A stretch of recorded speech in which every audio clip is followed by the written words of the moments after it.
random horrible act. Bouquets of flowers along with words of encouragement are pouring in. And this is out of control. But Susanna Kyleman says it's now time for more action. All of the community should be outraged.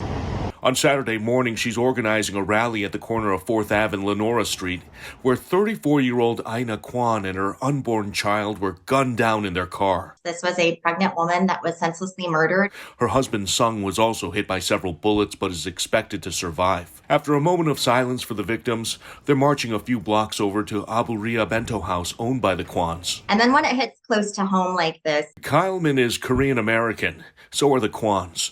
The alleged shooter, Cordell Goosby, is a black man, but prosecutors say right now it does not appear to be a hate crime. I'm so pleased with the amount of outreach that I've received this morning from Black community leaders, from people on both sides of the aisle, to assure her they're on her side. And we need to come together as a community. However, Kyleman says it's hard to ignore the undercurrent of race, especially after the rise of hate and bias crimes targeting Asian Americans in the past few years, especially against women and seniors. Asian crime specifically does need to be talked about. Authorities say the Kwons and Goosby did not know each other, and this tragic encounter appears to be random.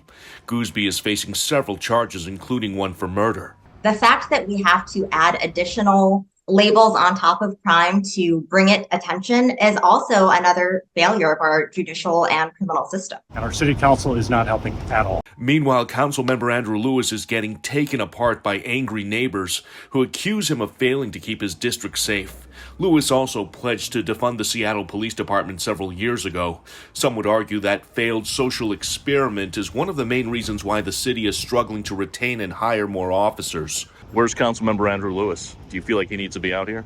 Oh, yeah. Yes, he should be standing right here answering questions. Lewis did not return my requests for comment. And we talk about second chances for people. They don't have a second chance. No. This is final. I'm tired of it. According to a GoFundMe set up for the Kwons, Sung was able to hold his baby daughter to say goodbye before she passed away. He remains hospitalized and will take time away from the restaurant to care for his 2-year-old son.